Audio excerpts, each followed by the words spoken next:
Assalamualaikum warahmatullahi wabarakatuh. Selamat siang semuanya. Perkenalkan, nama saya Rizka Fadilah. Saya mahasiswi program Magister Teknik Informatika di Universitas Sumatera Utara. Nah, pada video kali ini saya akan membahas dua artikel, di mana topik dari kedua artikel tersebut itu membahas artificial intelligence generatif, di mana pokok bahasannya itu tentang ChatGPT. Nah, untuk lebih jelasnya lagi, mari kita simak penjelasan dari kedua artikel tersebut. Artikel pertama yang akan kita bahas adalah kajian pemanfaatan teknologi artificial intelligence generatif dalam aktivitas akademik di Politeknik Negeri Jakarta. Nah, ini adalah judul dari artikel yang dibuat oleh Dewi Yanti Liliana, Rizky Elisa Nalawati, Bambang Warsuta, dan Sugianto.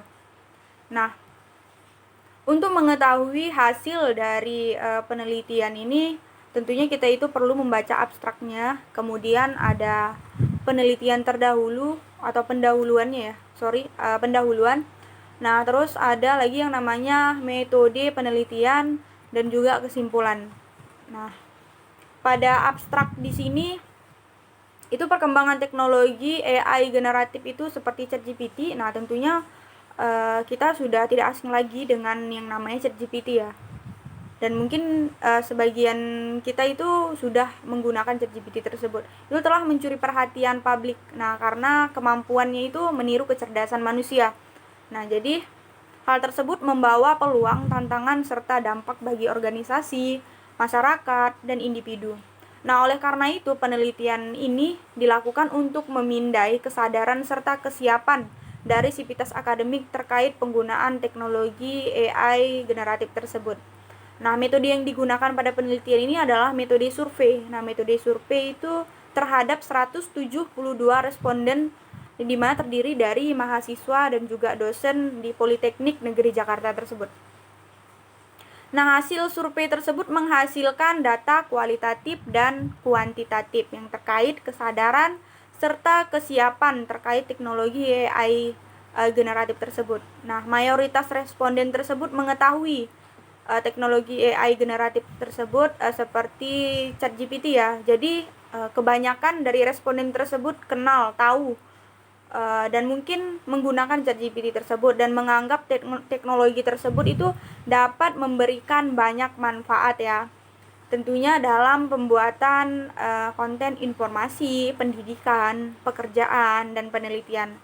Nah, namun di samping hal tersebut juga, tentunya responden juga sadar bahwa selain manfaat itu ada risiko juga, seperti ketergantungan, penyalahgunaan, dan permasalahan seperti keamanan dan privasi dari pengguna tersebut. Nah, jadi hasilnya itu sebagian besar responden itu yang digunakan itu dalam sivitas akademik ya. Itu sebagian besar itu mereka ragu juga. Ragu adanya regulasi dan peraturan akademik yang mengatur penggunaan teknologi AI generatif ya. Jadi penggunaannya itu sudah tidak bebas lagi.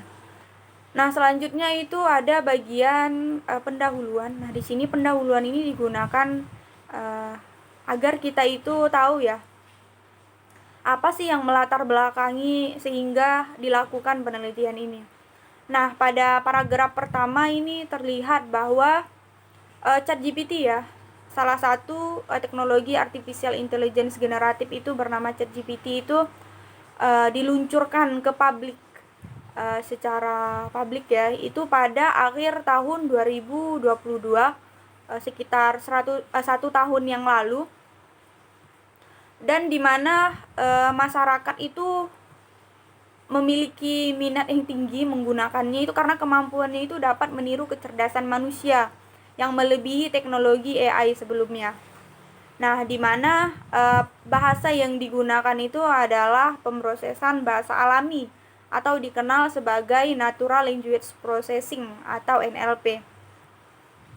Nah, ChatGPT ini dibuat oleh perusahaan AI ya, yang bernama OpenAI. Nah, ChatGPT ini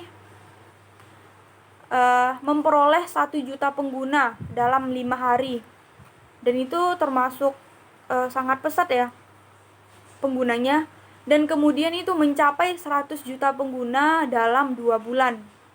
2 bulan aja sudah 100 juta, apalagi sekarang udah 1 tahun ya, kurang lebih 1 tahun itu udah digunakan, itu mungkin sudah miliaran ya mungkin. Sehingga ChatGPT ini menempati sebagai pemegang rekor untuk aplikasi konsumen dengan pertumbuhan tercepat ya, itu pada tahun pada November 2022. Nah, pada paragraf kedua di sini itu dijelaskan cara penggunaan ChatGPT ya antara konsumen atau user dengan ChatGPT tersebut. Nah, di mana ChatGPT ini itu dilakukan berdiskusi. User itu berdiskusi dengan AI ya, dengan memasukkan kata kunci ya. Kata kunci itu baik berupa pertanyaan ataupun hal lainnya yang ingin diketahui oleh user tersebut, sehingga ChatGPT ini akan memberikan jawaban seperti menulis cerita, puisi, lagu, esai, dan lainnya. Jadi ini sesuai dengan pertanyaan yang diberikan oleh konsumen atau user tersebut. Nah, jadi di paragraf kedua ini dia membahas proses diskusi antara user atau konsumen dengan ChatGPT tersebut. Nah, paragraf ketiga ini itu menjelaskan bahwa penggunaan ChatGPT ini bukan cuma di kalangan mahasiswa dengan dosen aja. Nah, di sini dia itu sudah digunakan mulai dari SD, SMP, SMA, sampai perguruan tinggi dan profesional. Nah, jadi sudah semua di bidang akademik ya menggunakan ChatGPT ini. Kemudian di paragraf selanjutnya itu menjelaskan bahwa ChatGPT ini tentunya dia menjawabnya itu tidak berdasarkan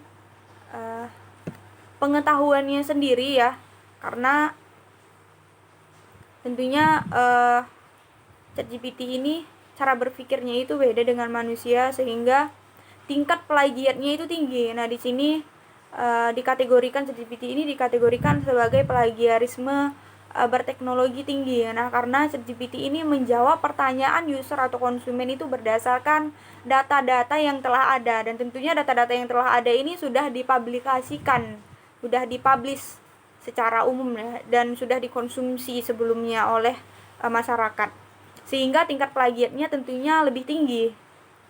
Nah, di paragraf selanjutnya itu membahas kemampuan yang terbatas berdasarkan di bidang pendidikan pemanfaatan.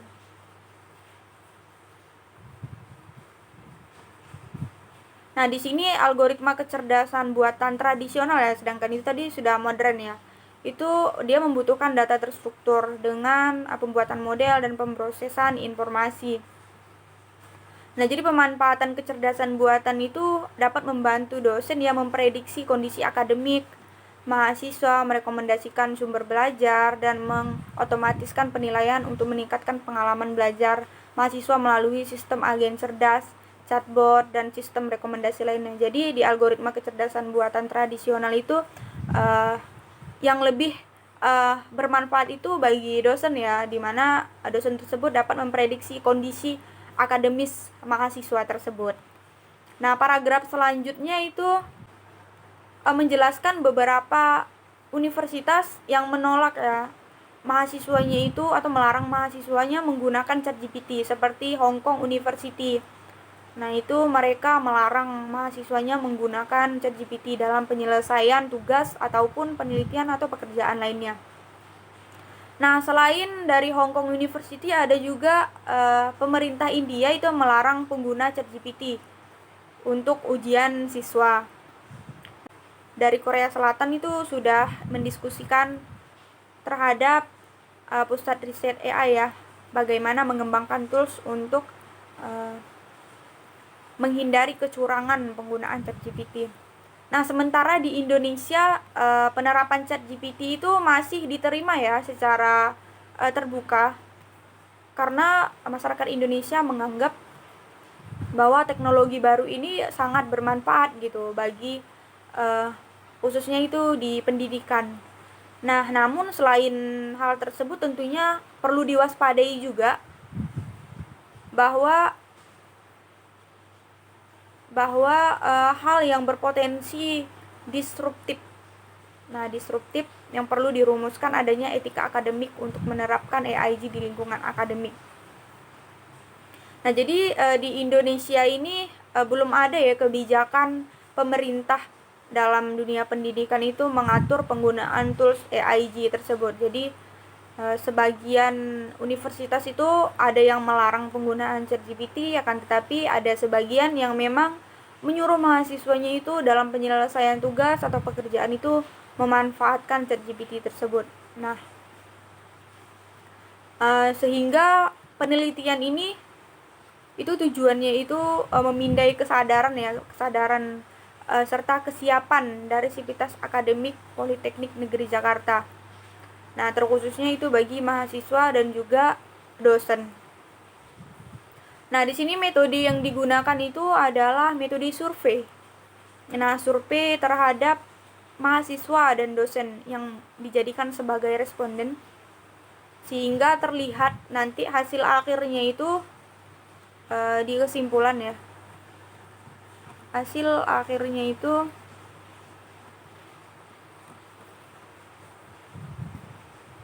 Nah, di sini hasil akhirnya itu bahwa mayoritas responden tersebut tahu ya, kenal dengan yang namanya teknologi AI generatif ChatGPT, dan mereka menganggap bahwa ChatGPT tersebut memberi banyak manfaat dalam pembuatan konten informasi, pendidikan, pekerjaan, dan penelitian. Nah, jadi mayoritas dari responden tersebut tahu ya, kenal dengan ChatGPT, dan kemudian responden tersebut menyadari risikonya seperti ketergantungan, penyalahgunaan, dan masalah keamanan dan privacy. Dan pemanfaatan teknologi AIG dalam akademik ini belum diatur, sehingga di Politeknik Negeri Jakarta masih bisa saja menggunakan yang namanya ChatGPT, akan tetapi sesuailah dengan kegunaan dan pemanfaatannya sehingga tidak salah guna. Artikel kedua diambil dari jurnal AI dengan judul Education in the Era of Generative Artificial Intelligence: Understanding the Potential Benefit of ChatGPT in Promoting Teaching and Learning. Nah, jadi artikel yang kedua ini dia akan membahas bagaimana sih pemanfaatan dari ChatGPT tersebut dalam mempromosikan pengajaran dan pembelajaran.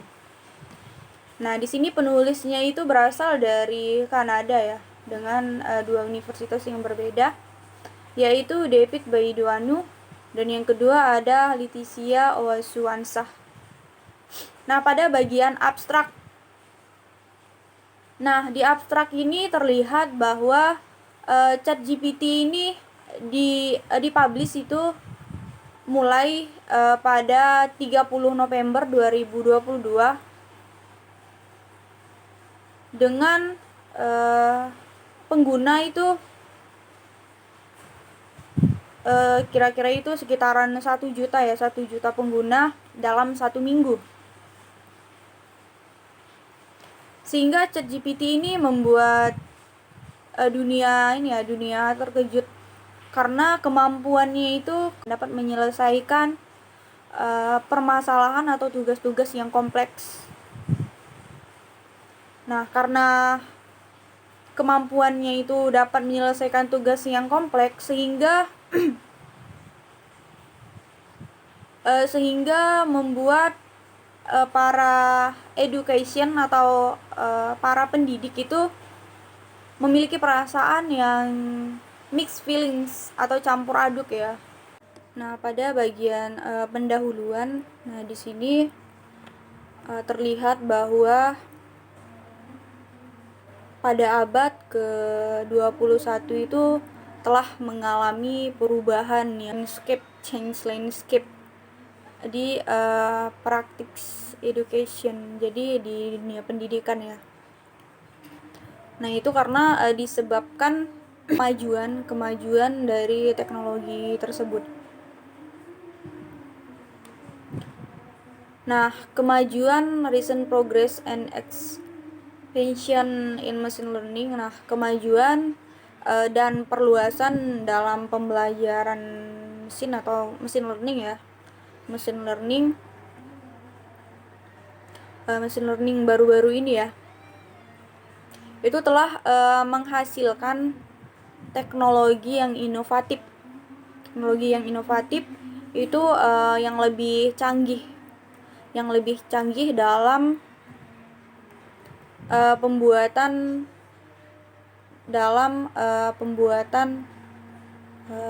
konten ini ya, konten kecerdasan buatan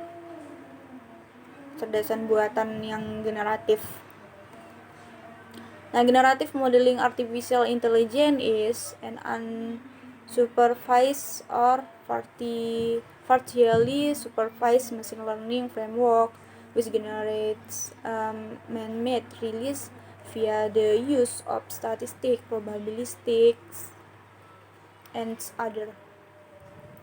Nah, jadi kecerdasan buatan ini adalah sebuah kerangka kerja pembelajaran mesin yang tidak diawasi tapi hanya sebagian.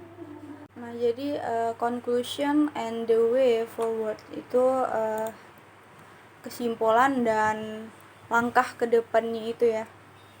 Jadi adapun kesimpulannya itu di sini kita lihat ya, terlepas dari keterbatasan yang melekatnya fakta yang tidak dapat disangkal bahwa ChatGPT dan AI generatif lainnya itu telah hadir dan akan terus merevolusi sistem pendidikan saat ini ya. Nah, sebagai contoh, Elson Ronnie itu pada tahun 2023 melaporkan bahwa pemerintah kota New York, Departemen Pendidikan atau NYC telah memblokir ChatGPT di perangkat dan jaringan sekolah sehingga siswa dan guru tidak dapat lagi mengakses ChatGPT tersebut. Nah, berarti di New York ya telah tidak diizinkan menggunakan ChatGPT. Nah, hampir sama ya seperti artikel sebelumnya. Di situ ada beberapa universitas yang melarang mahasiswanya itu menggunakan ChatGPT. Itu baik di India. Kalau Indonesia masih sebagian melarang, sebagian masih mengizinkan. Tapi belum ada peraturan, belum ada diskusi dengan pusat riset. Nah, begitu juga dengan Amerika telah memblokir ChatGPT ya dari perangkat jaringan sekolah. Nah, meskipun berbagai strategi tersebut telah berhasil dilakukan untuk sementara waktu, namun strategi ini mungkin tidak dapat bertahan dengan AI generatif yang lebih canggih lagi. Nah, seperti ChatGPT yang kelima ya, generasi kelima itu yang diperkirakan akan hadir dalam waktu yang mendatang ya. Itu tidak akan lama lagi akan hadir itu AI like GPT 5 which is an anticipate to come in the not too distant future. Jadi tidak akan lama lagi akan hadir ya ChatGPT dengan generasi kelima. Nah, saat ini ahli literatur yang telah ada itu menunjukkan bahwa detektor teks yang dihasilkan AI itu tidak efektif dengan model bahasa pemrosesan alami yang canggih saat ini. Nah, kita tidak boleh melupakan fakta bahwa siswa juga memiliki akses ke detektor ini dan dapat mengubah teks yang dihasilkan untuk memastikan bahwa teks tersebut tidak terdeteksi. Nah, jadi sebagai gantinya itu sudah saatnya kita mulai menerima landscape yang berubah, bentuk yang berubah itu berubah cepat dalam praktik pendidikan dan memasukkan perubahan ke dalam praktis pendidikan saat ini. Nah, selain itu Microsoft juga mencoba memasukkan ChatGPT itu sebagai secara holistik ke dalam produknya. Nah, jadi Microsoft juga sudah ini ya mendukung ya ChatGPT ya. Sehingga dalam waktu singkat itu ChatGPT akan menjadi konvensional dan mungkin sudah terlambat bagi lembaga pendidikan untuk memikirkan kembali kebijakan dan praktik mereka untuk memandu dan mendukung siswa mereka dalam menggunakan ChatGPT secara aman dan konstruktif. Terima kasih, saya Rizka Fadilah. Untuk video kali ini cukup sekian, semoga bermanfaat bagi kita semua dan kita dapat wawasan atau pengetahuan yang baru tentang artificial intelligence generatif. Salah satu contohnya itu adalah ChatGPT yang populer saat ini. Terima kasih. Wassalamualaikum warahmatullahi wabarakatuh. Selamat siang.